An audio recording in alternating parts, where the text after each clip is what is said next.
අපි මෙච්චර කල් හිතන් ඉදියේ කම්පැනි විතරයි බදු ගෙවන්නේ කියලානේ. ගමේ මුදලාලිට ටැක්ස් ගෙවන්නේ නැහැ කියලානේ.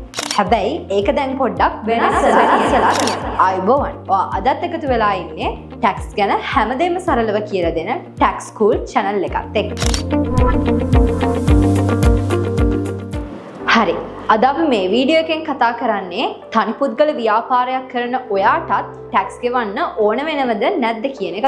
මුලින්ම 2023 ජුනි 1 වෙනි දාපු ගැසට් පත්‍රයට අනුව ශ්‍රී ලංකාවේ පුද්ගල කණ්ඩායම් 14ක් නම් කරලා තියෙනවා මේ ටැක්ස් වලට රෙජිස්ටර් වෙන්න ඕන.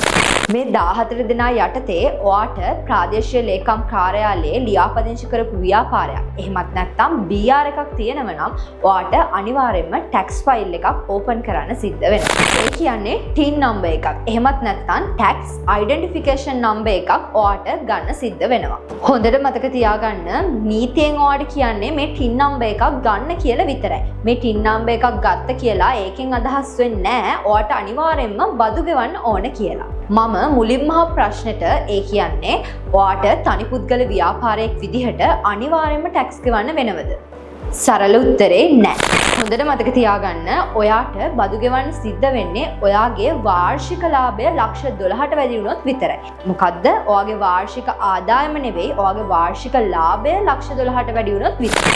එතකොට ඔයාට අලාභයක් තිබ්බොත් ඒක මම වෙනම මේ වීඩියෝ එකේදී පැහැදිලි කරන්න. මතක තියාගන්න අපි ටැක්ස් වලදී ලාභය හදන්නේ ටිකක් වෙනස් විදිහට. මෙතනදී ඔයා දැනගන්න ඕන දේ තමයි ඔයාගේ වාර්ෂික ආදායම ලක්ෂ 12ට වැඩි වුණොත් තමයි ඔයාට ටැක්ස් ගෙවන්න සිද්ධ වෙන්නේ. විශේෂ දෙයක් කියන්න තියෙනවා. ඔයාට නම් මේකට සතුටු හිතෙයි. අපි ලාභය ගණනය කරද්දී ආදායමේ වියදමනේ අඩු කරන්නේ. මේ වියදම් ඇතුලේ ඔයාට ස්ථාවරවත්කම් ගන්න ගියපු වියදම් තියෙනව නම් අන්න ඒ වියදනුත් ඔයාට මේ වියදම් ගොඩට දාලා අඩු කිරීමේ හැකියාවක් තියෙනවා. අන්න ඒකයි මම ඔයාට මුලදී කිව්වේ අපි accounts වලදී හදන ලාභයයි මේ tax වලදී හදන ලාභයයි වෙනස් කියලා. හැබැයි ඔයා හොඳට මතක තියාගන්න ඕන දෙයක් තමයි ඔයා මේ වියදම් විදිහට අඩු කරද්දී ඒවට evidence තියෙන්න ඕනේ. ඒ නිසා ඔයාගේ වියදම් document එකක් විදිහට file කරලා ඔයා පරිස්සමට තියාගන්න. ඒ වගේම තමයි මම අර කලින් කිව්ව ස්ථාවරවත්කම් තියෙන්නේ. මෙන්න මේ ස්ථාවරවත්කම් ඔයාගේ ව්‍යාපාරයේ නමින් අරන් තියෙන්න ඕනේ. උදාහරණයක් විදිහට පුටු, මේස ඒ වගේ දේවල් ඔයාගේ ව්‍යාපාරයේ නමින් අරගෙන තියෙන්න ඕනේ. හරි. මම දැන් කියන්න යන්නේ ඔයාට ව්‍යාපාරයෙන් අලාභයක් සිද්ධ වුණොත් මොකක්ද වෙන්නේ කියලා.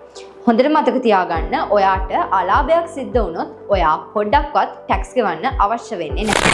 ඒ වගේම තමයි ඔයා හොඳට මතක තියාගන්න අවුරුදු 6ක් ඇතුළත ඔයාට ඒ ලාභය අලාභයට එරෙහිව කපන්න පුළුවන්. හරි. ඔයා දැන් දන්නවා ඔයාට BR එකක් තිබ්බ පමණින් ටැක්ස් ගෙවන්න ඕන වෙන්නේ නැහැ කියලා. හැබැයි ඔයා අවධානයෙන් ඉන්න වෙනවා. මොකද ඔයාගේ වාර්ෂික ලාභය ලක්ෂ 12ට වඩා වැඩි වෙනකම් විතරයි ඔයාට ටැක්ස් ගෙවන්නේ නැතුව ඉන්න පුළුවන්. ඔයාට වාර්ෂික ලාභය ලක්ෂ 12ට වඩා වැඩි වුණ ගමන් ඔයාට අනිවාර්යයෙන්ම ටැක්ස් ගෙවන්න සිද්ධ වෙනවා. එහෙනම් මේ වගේම ටැක්ස් අප්ඩේට් එකකින් ආය පාරක් හමු වෙමු. එතකම් ටැක්ස් ස්කූල් channel එක follow කරලා subscribe කරලා තියාගන්න.